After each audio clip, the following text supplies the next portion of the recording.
The Rock and Roll Coffee Show is brought to you by Writers and Rockers Coffee Company, keeping the music and memories alive with some damn good coffee. Visit them at writersandrockerscoffee.com. And Retroactive, located at Broadway at the Beach in Myrtle Beach, South Carolina. 70s, 80s, 90s retro. ShopRetroactive.com. It's the rock and roll and coffee show. Yeah, we do. Hey, welcome to the Rock and Roll and Coffee Show. I am Joe Sibilia. My guest, Gavin Evick. Gavin has a new song out called Favorite Songs. It is like a ballad, a rock ballad. It's got a little bit of a country flair, but Gavin definitely has the rock background in him. And his father is Pete Evick. Pete plays guitar with Bret Michaels in the Bret Michaels Band. So Gavin has been around rock and roll his whole life, pretty much. I talked to Gavin about his new release, what he's got planned.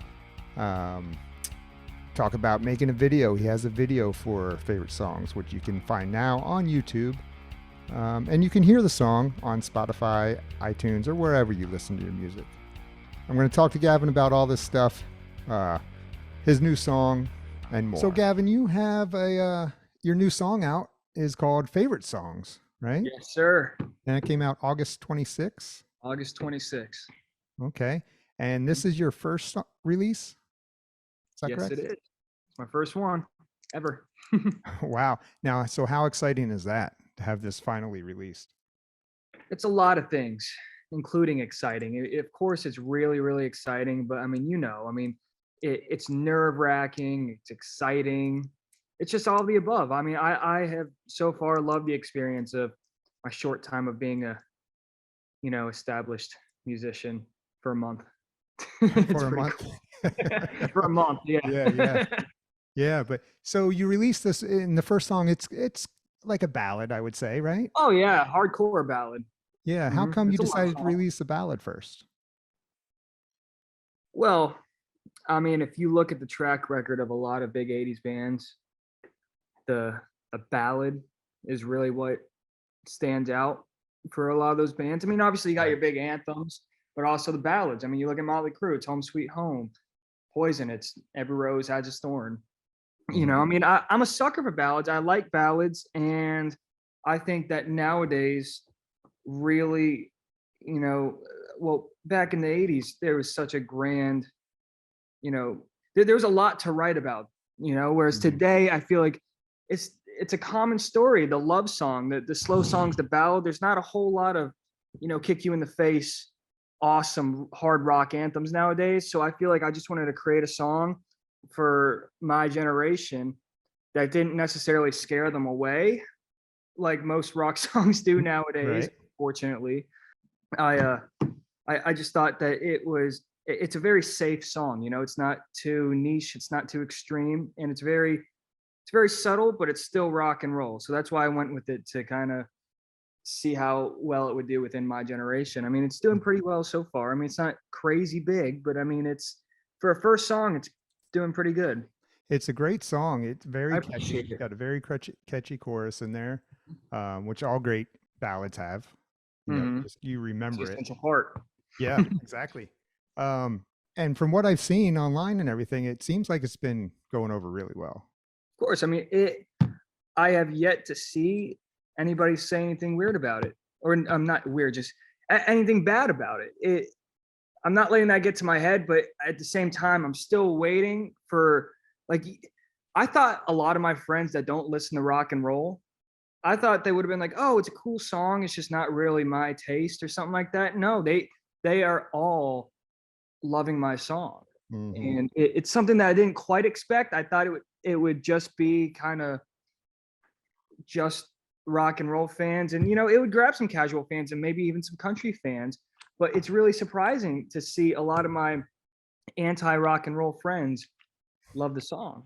Yeah. Now you can definitely hear some of it. I'm guessing you have a lot of 80s influences, right? Of course. See the But boys in but it, shirt? yeah. And but you can also hear some of it. I could hear it cross over into that country a little bit. It's multi-genre. Mm-hmm. That was the biggest thing in making the song, is you didn't want it to be too niche. You didn't want it to just be rock and roll. I stress this to everybody. I mean, modern country has a lot of elements of old 80s rock and roll in it. Every country fan nowadays knows Sweet Child of Mine, Pour Some Sugar on Me. They all love that music. There's just not a whole lot of it nowadays to really get it going in the mainstream. So I felt like I needed to make a song that wasn't so, punch you in the face, heavy rock and roll, which I still love. I wanted it to be a little bit safer and try to bring in some newer audience, especially from the country genre. Because I mean, it could go country. Sure. It's a rock song at heart, but it's soft enough where it could cross over in the country. Every Rose Has Its Thorn was a rock song, but it still was super, super successful in country. Sure. Now, when you recorded this song, it's got great sound to it, by the way, the production. That's all my dad. Yeah, you recorded with your dad, right? Of course. How was it working with Pops? I mean, it's fun. It's it's definitely an experience because he tries to draw the line between being the nice dad trying to encourage his son to do music, and then sometimes he tries to tell himself, I need to be hard on this kid. I need to be good. I need to sharpen him. So I mean, since this is my first song and I'm diving into a genre that is real music and real singing, no, after recording processors or like auto tune, this is real music. It's real raw. I mean, it's produced, but we know what I'm trying to say. You have to actually fucking sing it to make the song. This song took, I think, about 5 months to make because I was learning how to become a singer, and I would get into the studio, and for 4 hours a day, I would sing that chorus over and over, at least like 100 times in a recording, session, and then do it again and again and again. So I sang that chorus a million fucking times because my dad was just so, just wanting me to get it real and authentic and try not to use that auto-tune shit. Right. And I would take back the chorus that he would do. He would melodyne it, which is, kind of auto-tuning it. He would auto-tune it and he would send it back to me, and I would take it in the car and I would sing it on repeat over and over all night just to get that muscle memory of being able to sing it perfectly right without auto-tuning it in the real recording. So I mean, yeah, there was a lot of him being a supportive father, and then there was also a lot of him trying to be a hard producer on me to try to get it right and be a real artist and not fake it. Good. That's good. Yeah. When did you get the bug to start singing? Like, how old were you? About 17. So I haven't been in this for too long. I'm 20 now. I tell this story a whole lot. The moment that I wanted to really kind of become a singer is I was getting into Skid Row. I love Skid Row, love them to death, and really kind of getting into them and listening to Youth Gone Wild and all that stuff. And my dad does his yearly Evic show, his solo band. And, they'll do an hour and a half of their music and then an hour and a half of like cover stuff. And he usually does Youth Gone Wild. And the set was closing towards the end. And I was like, wait, hold up, Dad, you skipped Youth Gone Wild. What happened? Because he walked off the stage for a sec. He's like, hold on. So he walked back on stage and he dragged me along on stage with him. And he was like, and he told the story. He was like, my son said I skipped over Youth Gone Wild, this, that. And then he started playing it. And he was like, okay, you're staying up here and you're singing this with me. I'm like, what the fuck? I don't know a single thing about singing. Right. I mean, obviously I sang it all out of key and the worst I've ever sung in my fucking life. It was terrible. But the moment that really captured it and made me want to become the singer is there's that part. I mean, you're familiar with the song Youth Gone Wild, right? Very much so. Yeah. Awesome song. And there's that part in the second verse where he goes, well, hey man, there's something you ought to know. Park Avenue leads to, and we're doing that live. And I didn't know that lyric because I was just getting in the Skid Row, and the whole band stopped and I didn't know the lyrics. So I didn't sing it. That's why I didn't sing it. It's because I didn't know. the whole band stopped, and then all of a sudden you hear just the fucking crowd, the whole crowd scream Skid Row, and that was just an instant kind of punch in the fucking chest of adrenaline and just energy that you're like, whoa, that was such a cool moment. I know, like, being in the crowd and, going to a Skid Row concert and yelling Skid Row during that part, it's awesome. But really to see them kind of yell it at you, I felt this adrenaline that just, I've never felt in my life before. And it just, everybody has their little vacation spot, like Hawaii. That's their happy spot. My happy spot is up there on stage. Yeah. Once you got the taste of it, couldn't stop it. Yeah. It gives me my high, Yeah. Yeah. Have you done any live shows with, do you have a band now? I am working on that. Okay. And in fact, after this interview is over, I have a band practice. And about, what time is it? 9 something? Yeah, 9 something. At about 11:30, I'm gonna be practicing. I'm late practice. Oh yeah, I mean that go until 4 fucking a.m. That's how you do it. Yeah. Well, not for me anymore, but right. I mean, I've gotten up and I've done I've sang live several times, not as a real band together, but just kind of sitting in with like my dad. And so far I've sang Youth Gone Wild terribly that first time. Is that on video, by the way? If it is, I'm gonna make sure you don't see it. Make sure it's not there. I don't think it is. I haven't seen it. I think maybe somebody recorded the end of it and they were about to show it to me. I'm like, nope, don't want to see it. Oh man. I mean, it was like 3 years ago, but there are videos of me singing Look What the Cat Dragged In. I've done that a few times. I love that song. That's probably my favorite Poison song. That's my favorite song to do live is Cat Dragged In. I just love fucking doing Cat Dragged In. That's a great song. I played that song at a tryout for a high school talent show. Really? Yeah. It's so good, right? Yeah. Like I fucking love that song. And I've done what did I do? Wild in the Streets by Bon Jovi. Mr. Rainmaker by Warrant. But that was singing with my dad, those two songs. Okay. From Just Me. I've done all of Cat Dragged In a few times, all of Round and Round by Rat. And then probably my best one that I've done is Metal Health by Quiet Riot. Mm-hmm. So you've been on stage. You're familiar with the stage. Though. Yes. Okay. And you don't have the nerves, it doesn't get you? It gets you a little bit. I mean, me personally, in high school, I was a varsity wrestler. Okay. So I was very much used to, you could have a bad match in front of the whole school. Sure. And, I've gotten my ass handed to me in front of my whole school before. So, I mean, that's helped me kind of get that mentality to be right for it, for going on stage. But I mean, you still get a little, kind of nervous, like up there, I'll still get a little shaky. I mean, I'll still be fluent and move because you don't just want to stand still. But I mean, you'll still get a little nervous. I mean, I haven't done it enough to do it. And I've sang, my dad does his live stream every week on a website called Stage It. And I've sung on there plenty of times. In fact, I sung favorite songs last night on it. My song. Oh, did you? So yeah. Okay. Awesome. I like to see that. I gotta try and find out next time you guys do that. Yeah, I think it's every Tuesday at 9:00. Yeah, you're not with him every week though, right? No. He just sometimes he likes to put me on the spot.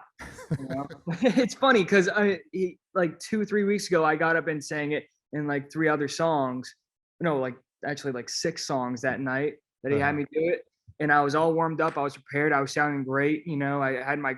I had my voice in there. Yeah. And last night I was so unprepared. I hit all the notes. My pitch was right, but I was like, fuck, I hate being put on the spot like that. Yeah, that's all right. That's good for you. Yeah, it is. It is. He was proud of me for nailing the notes. Yeah. So I'm assuming you're going to be putting out a full album, correct? Of course. I mean, that's a little bit down the line. Yeah, that's a little bit down the line, but that is the goal. I have a vision for the album that I've had for the past 2 years. I mean, it's evolved obviously within the past 2 years because I was still in high school 2 years ago. So it's where do you see it? What do you want to do with it? Well, I'd like to get it, like, I kind of want, the thing is, it's hard to make an album with the time we got with me and my dad. It's hard to do. So I would like to kind of get a couple more songs out to get some more recognition, and then possibly even going further to like a record deal to kind of help fund the album. But yeah, I see a full rock and roll album right now. I have all the songs laid out, not like fully written, but I have like, okay, I want this song, this song, this song, this song, this song, 10 tracks, throw in like a cover or two. And it just, Maybe one. yeah, I I have all this in my head and a few features that I feel like are the right features for the certain songs. I mean, obviously they haven't been put into place yet, but I have the blueprint for what I feel like would honestly be the rock album of the year.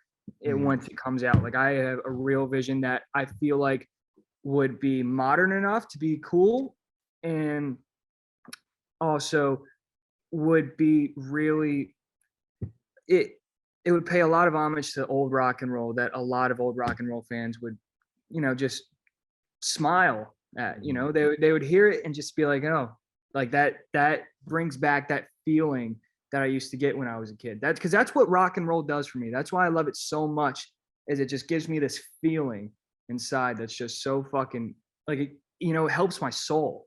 It's rock and fucking roll. And the goal is to just capture that and let people feel that again.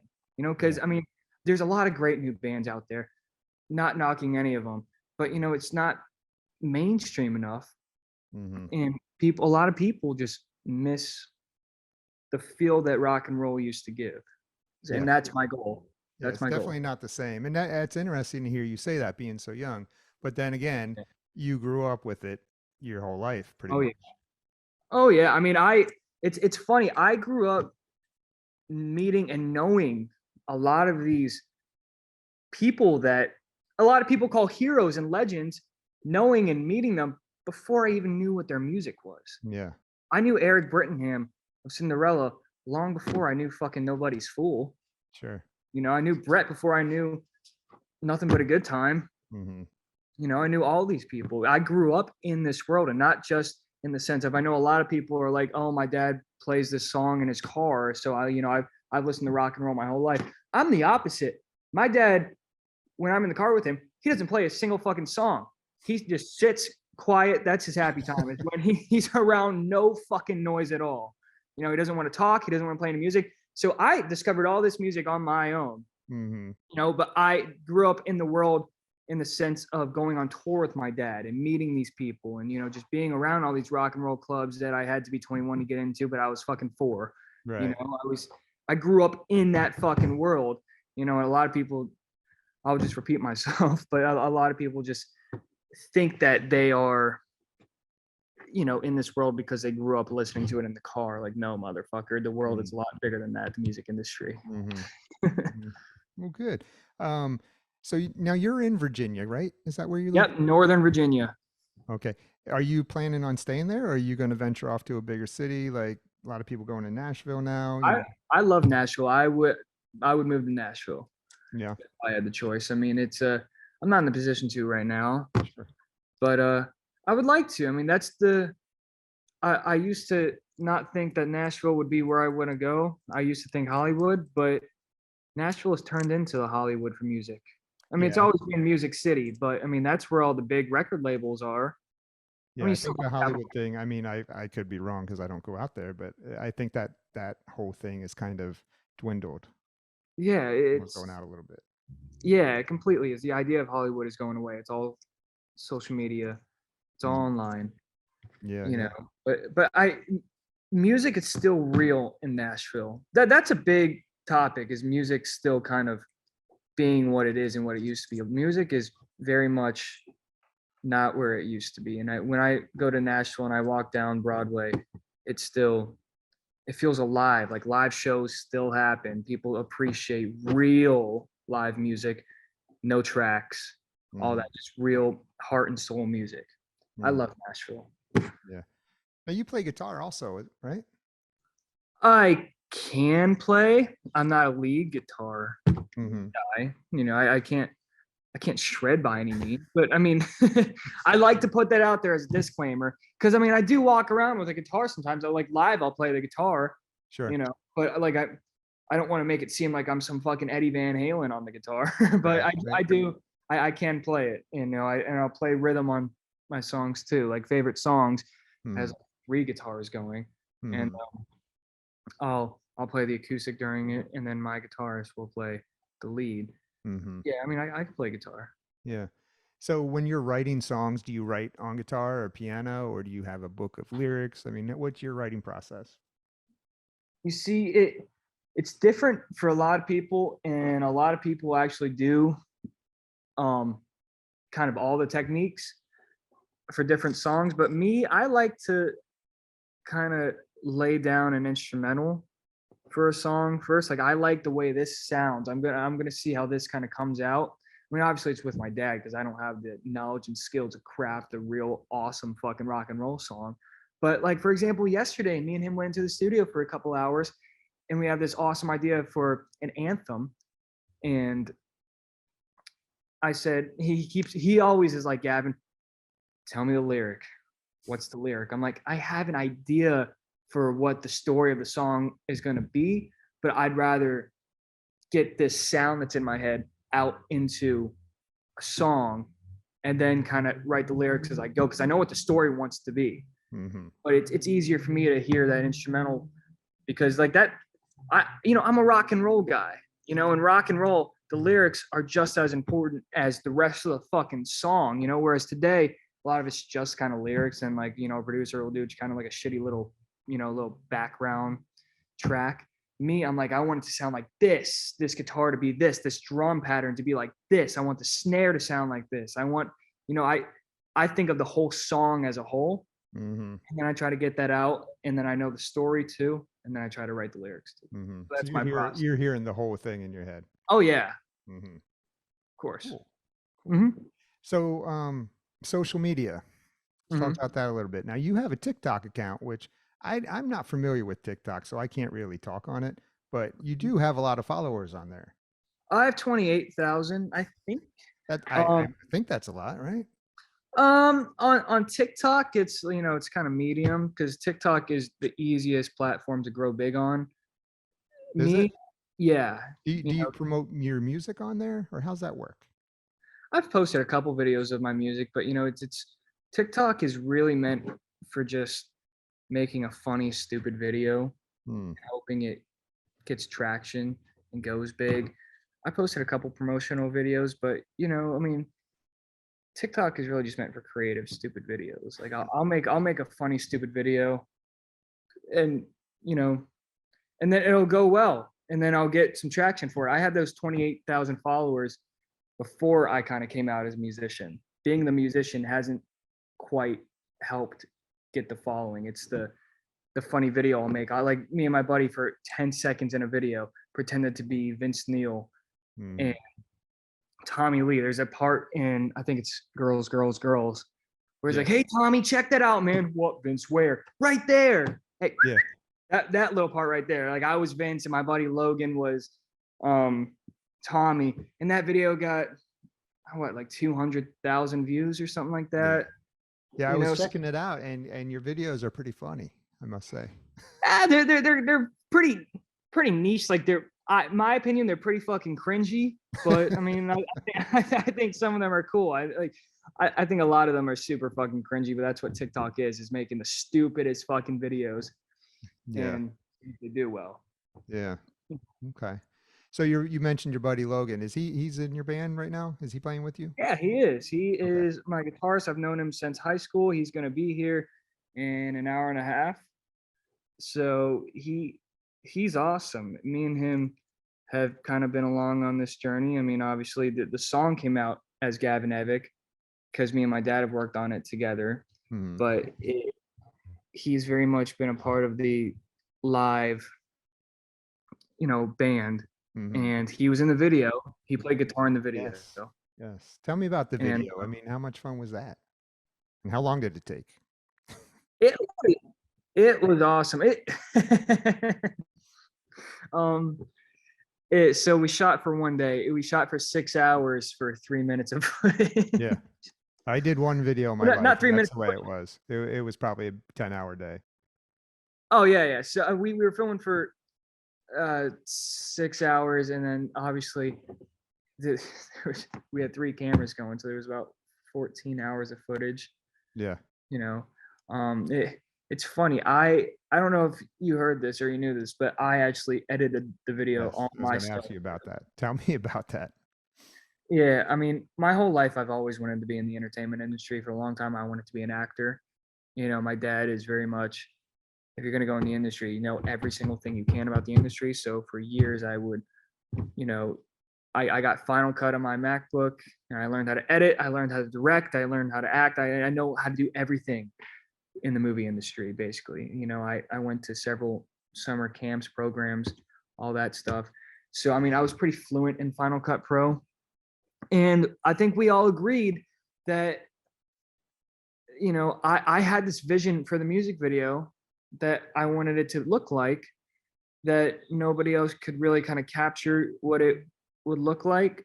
You know, the editing is just as important as the footage. Sure. You know, the editing is the style of it, you know, the nice little, you know, you go in there and you customize the little crossfades in there. You know, you're like, oh, I want this to be 4.6 seconds long. I mean, that shit is so fucking important. Mhm. Nobody really realizes that. So, I mean, that itself, it took me 3 weeks to edit that much footage.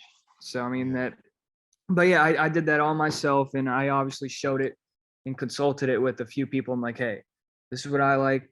Let me get your opinion. Do you think this shot looks cool? Does this look cool? So, I mean, I had a couple people consult me on that, but I edited it myself. Well, you did a great job. I appreciate it. And, you know, I try not to be the self-centered front man. I try to give equal footage to, besides the verses. I mean, like in the verses obviously are just me, but the choruses, I tried to give the band as much as possible. But that's not my band. I got to make a disclaimer. That is the band Adam and the Metal Hawks with my guitar buddy Logan. Okay. That the drummer and the bass player are from this amazing internet sensation band, Adam and the Metal Hawks, Ryan and Alex. They are fucking phenomenal musicians. Internet band. What's that mean? Internet sensation band, meaning they're huge on the internet. They were doing TikTok, and they have, I think, in total, on all platforms, I think about 4 million followers for making fun videos. Like, not an internet band, but an internet sensation band. You know, they exploded on the internet, and that's how they got a lot of their attention and fame. And, you know, it's from making stupid videos on TikTok. Okay, I'm not calling their videos stupid. I'm just saying, like, that's what TikTok is they'll make TikToks beating each other on the head with a water bottle singing a song. You know, like it's stupid videos like that kind of blow you up like that. Who would have thought a 10-second video of me pretending to be fucking Vince Neil would give me 28,000 followers? Yeah. You know, like that's the fucking world we live in. Neil. Yeah, right. It's cool and it helps, you know, but at the same time, I absolutely fucking hate it, because I believe in the music. Yeah. I hate social media. I fucking hate it. Yeah. You know, I would be happy if I never had to make, you know, TikTok video ever again, because I just love the music. You know, I just want to go on stage and sing and go on tour and make rock and roll. That's what I want to do. But, you know, unfortunately, in order to make it nowadays, you got to grow a social media presence. Well, that'll come for you. I mean, you seem like you got a good grasp on it so far with the first single. So I got confidence that that'll come for you. I hope so. Yeah, I appreciate that. Mm-hmm. So your song is available on all the platforms, right? All streaming platforms, and the videos on YouTube. Mm-hmm. Okay. It's called Favorite Songs. So people can search Gavin Evic Favorite Songs and they'll find it. Mm-hmm. Cool. Yes, sir. All right, Gavin. Well, listen, man, I appreciate your time. Of course. I appreciate you doing this interview with me. I loved it. It was super, super, super fun. Yeah, man. All right. Well, listen, we'll be in touch. You have a good practice. Thank you so much. All right, buddy. All right, man. I'll see you. All right. See you. See you guys.